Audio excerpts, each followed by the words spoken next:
My family owned a Ford dealership essentially from 1929 till 2006. Prior to 1941, it was just a service center. My grandfather and that whole side of the family came over here from Italy. And when you come from Italy, you start a business. That was the thing. So from Boston to Cape Cod, there's this road called Route 28. And that used to be the old road to Cape Cod before all major highway interstate systems were a thing. And halfway in between is a town called West Bridgewater. And my great grandfather, great grandmother started a business. They had a gas station, restaurant, convenience store, repair shop. So kind of like a Cumberland Farms or a Quick Trip or whatever of today, what they had back in the essentially 1930s. My grandfather was in his teens, his father passed away. He took over the family business. It had like a Ford service slash repair kind of shop back in the day.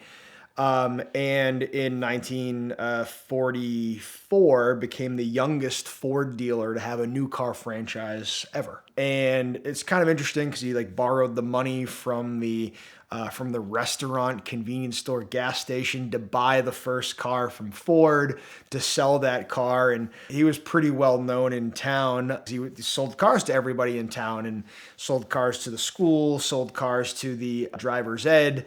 Basically anyone that he could sell a car to, he sold the Ford to. We grew up as the Ford dealer in town.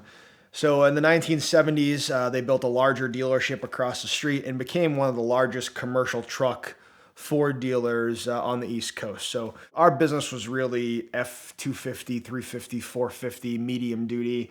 Eventually we added Iveco trucks, UD trucks, large Ford trucks like if you remember, the Aero Max and the old LTL 9000s. And then we added Western Star trucks. So we were a truck dealer and we sold trucks to all the major companies all over New England and Massachusetts. I was born in the 80s. There was nothing more I wanted than to be a car dealer. I was at that dealership basically from the time I was about 5 years old on. In fact, people ask me, when did you start in the car business? And I said, oh, the day I was born. And yeah, okay, sure. When I was born, my parents took me to the dealership first to show me off to everyone at the dealership before they took me home. So really, I've been in the car business forever. But my grandfather was one of those guys that was all about doing the right thing by the customer and being honest and having integrity. And that's a tough thing in the car business because there's always been, a lot of negative connotations about being a car dealer or a car salesman or whatever. So I started selling cars when I was 12. The first car I ever sold was a Ford Windstar. Throughout high school, I sold cars off and on and learned how to do finance when I was in college and really was just learning to be a car dealer. So I went to a school called Northwood University. It's in Midland, Michigan. It's the only school in the country where you can learn how to be a car dealer. And while you're there, you take the NADA dealer course and so on and so forth. So my whole upbringing was I was going to be a Ford dealer. So I went to school with a bunch of other guys and girls that their parents were Ford dealers. The difference for me was I came from my mom's side of the family. My uncle and my grandfather were the dealers, and my dad was a manager at the phone company, and my mom was a nurse. So for me, it was a little unorthodox because it wasn't like the dealer's kid that was at Northwood learned to be a dealer, but I kind of saw a different side of it because not everyone worked as hard. Like I did. Like I was washing cars at 10 years old and selling cars at 12, 13 years old. And I think I got in my first car accident on the lot when I was 13 where I slid. I'll never forget. It was a light blue Mercury Cougar XR7 in the snow. I slid it right into a plow truck. I didn't know what the hell I was doing driving in the snow. Throughout high school and into college, I just knew I was going to be a car dealer. The plan was for me to eventually be the dealer of record for our Ford dealership. And sadly, when my grandfather passed away in 2006, I was not yet approved to be the dealer. So they took the franchise. So I was entering my senior year. I remember leaving Massachusetts to go back to Michigan where the college was. My grandfather was in the hospital. He had taken a little bit of a spill and he had some medical issues going on over time. And I just kind of knew, I'm like, what's going to happen? Like, I don't know if I'm ever going to see him again. It was really hard to leave. It was really difficult. And I remember the phone call the day he died. And, it's hard to talk about, but he called and our family was there. And, he told me how proud of me he was and he knew that I would do great things and so on and so forth. And then he was an old Italian, so he had a voice like this, so it was a very quiet, deep voice. But I remember him telling me all of these things and, And he passed away a couple hours later. I remember I had a Ford Lightning at the time. I got in the truck and actually met some of my friends midway through Canada, because the drive was through Canada to go back to Massachusetts from Michigan, and drove back and stayed home for a couple weeks. Within a couple days of him passing away, we realized we were no longer going to be a Ford dealer. And that was like a whole nother layer of, we just lost the patriarch of our family, but we also now are losing the business that we've all had for so many years. And I remember my uncle scrambling and saying, I just can't deal with this right now. Can you help? And here I am, like a 21-year-old kid, still trying to figure out what I'm going to do with my life. And everything that I thought I was going to do has now been taken away from me. And, we're buying pre-owned cars from the auction to try to make a used car dealership so we could pay our employees, and trying to figure out warranty and parts receivables and all of these things. And like, it just happened so quickly. There were a lot of people that you thought were on your side, whether it have been your representative or some of your vendors, who just became really nasty. And it was really, really sad, because you'd been in that community for almost 80 years at that point, doing all the right things forever. And, my family tried to make a run at it as a pre-owned car dealer and as like a large truck dealer. But, the economy as it was in 2008 and 2009, it just was not possible.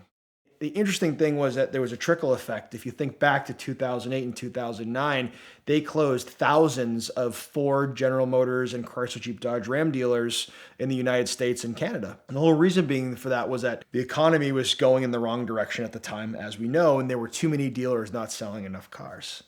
And if you didn't agree to build these multi-million-dollar facilities by the highway, or you didn't agree to sell to a larger dealer group, you were kind of just left out to dry. And unfortunately, we were one of the first franchise dealers to be closed, because there was that technicality that, hey, well, you don't have a dealer anymore because the dealer passed away. And, I remember driving by in the funeral line, and Ford had trucks lined up picking the new cars up from the dealership. It was not a good situation. And a lot of people say, oh, you must hate Ford because of that. Like, why would you ever buy another Ford or do anything with Ford? And I don't really look at it that way. Ford was really good to my family for a lot of years. And, if it wasn't for our Ford dealership, I wouldn't have the knowledge and the ability in the car industry that I do today. And, going to Northwood and learning to be a car dealer and going to NADA school, I was able to parlay into working for Auto Trader and Kelley Blue Book and Dealer.com, and, put together a nice 13-year career before going back into the car business with what I do today. So, it's a sad story in a way, because that's what I always thought I'd do. I was going to be a Ford dealer, and it was going to be great. And, I'd be able to drive Mustangs and F-250s all the time. And the Ford thing stuck with me for a long time. I've owned 10 Mustangs. I owned a Ford Lightning. I've owned multiple other Fords, so on and so forth. I owned a 700 horsepower 2003 Mustang Cobra for a while. It was really stupid and dumb to drive, but fun nonetheless. But it's really interesting how when you grow up, some people have no idea what they want to do when they go to college or when they're in high school, and they go to find themselves. But I knew what I wanted to do. I wanted to be a car dealer. I was going to be a Ford dealer, and I was going to build this dealership to be the next greatest thing ever. And I never really had the opportunity. But it's funny, like, how these things kind of come around as time goes on. And now I work for the second largest dealer group in New England. And we're privately held. And I have a great role within that dealer group with our 21 dealerships. And I still take things that I learned from my grandfather as a teenager that he taught me that I still use today. I take things that I learned at Northwood University and learning how to be a dealer, NADA school, so on and so forth. I still use those things today. At the time, I think we were all really devastated that Ford took this from us. But they were taking it from other dealers too. I mean, it was like a trickle-down effect. We were number one, and then I think at a time there were like 30 dealers in our zone, and today there's like 12 in that same area. Granted, the zones have changed over the years, but many Ford, Lincoln, Mercury dealers had their businesses essentially taken away. The way that they did it, they tried to find, essentially reasons to no longer do business with you, and that wasn't the best way to do it. However, looking back, I really believe that we probably wouldn't have been able to weather that '08 through 2011 economic bump I just don't think from a capitalization standpoint, as well as an inventory standpoint, a real estate standpoint, the things they wanted you to do to keep the facilities, I just don't think it would have penciled financially. And sadly, I really feel like while it was devastating to lose what we lost, almost all of us, actually really all of us today are better off for no longer having that business in that location. Buying a used car, especially sight unseen, can be a very scary process, and you should never do that without getting the car inspected first. And the best and easiest way to have that done is using the Lemon Squad. They are an amazing resource that can almost immediately inspect a car for you anywhere in the country. They have no hidden fees, they're the largest company in the industry, and they have the fastest response times in the industry. So check them out now at the link in the description below. You can use the code VINwiki for a 10% discount. It is the best way not only to find out if you're being scammed, find out if the car is a piece of garbage, and to make sure that you're buying exactly the car that you're looking for. So next time you buy a car, make sure to use the Lemon Squad.